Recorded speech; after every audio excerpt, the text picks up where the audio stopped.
Hello everyone, আজকে আমরা চলে এসেছি আবার একটা নতুন ভিডিও নিয়ে। আজকে আমাদের ভিডিও টপিক হিয়ারিং ইম্পেয়ারমেন্ট বা হিয়ারিং ডিসেবিলিটি।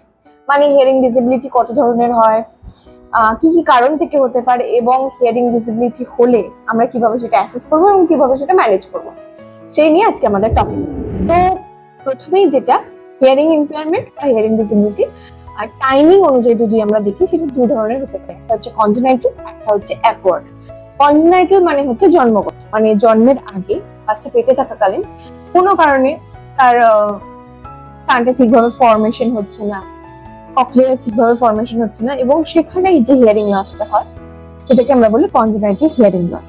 জন্মানোর পরে পেরিন্যাটাল বা পোস্টন্যাটাল পিরিয়ড থেকে একদম বৃদ্ধ বয়স অবধি যে ধরনের হিয়ারিং লস গুলো হয় তাকে আমরা বলি অ্যাকোয়ার্ড হিয়ারিং লস। মানে সেটা জন্মগত নয়, কোনো কারণে, কোনো একটা কারণের জন্য, এনভায়রনমেন্টাল কজ হোক বা ইন্টারনাল কজ হোক, সেটা অ্যাকোয়ার্ড হয়েছে।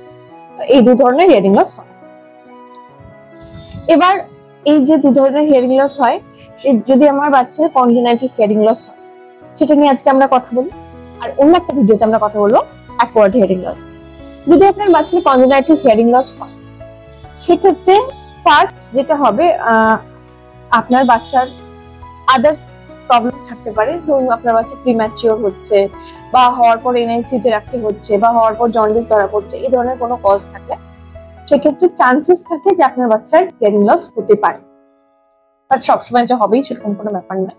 তো আপনার বাচ্চা যদি এই সমস্ত কজ নাও থেকে থাকে, তারপরেও আপনার বাচ্চার হিয়ারিং লস থাকতে পারে। তো সেক্ষেত্রে কি করতে হবে? আপনার বাচ্চার জন্মানোর প্রথম 1 সপ্তাহ বা 2 সপ্তাহের মধ্যে একটা হিয়ারিং টেস্ট, যেটাকে আমরা ওই বলি, অটো অ্যাকোয়াস্টিক ইমিশন, OAE, সেই টেস্টটি করাতে হবে।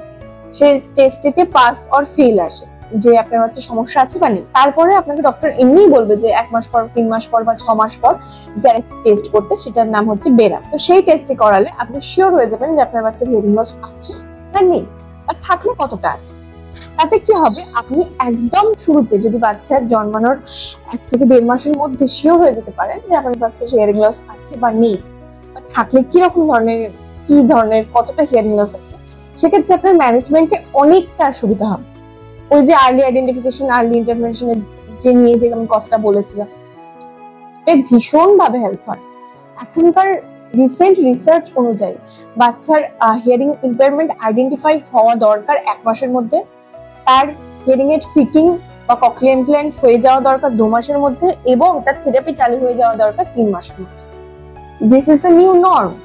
তো ফার্স্ট 3 মাসেই যদি আমরা এটা করে দিতে পারি, তাহলে বাচ্চার ডিলেটা হয়, যে ল্যাঙ্গুয়েজ ডিলে বা কগনিশন ডিলে বা স্পিচ ডিলে যেটা আমরা দেখতে পাই, সেটা আর হয়।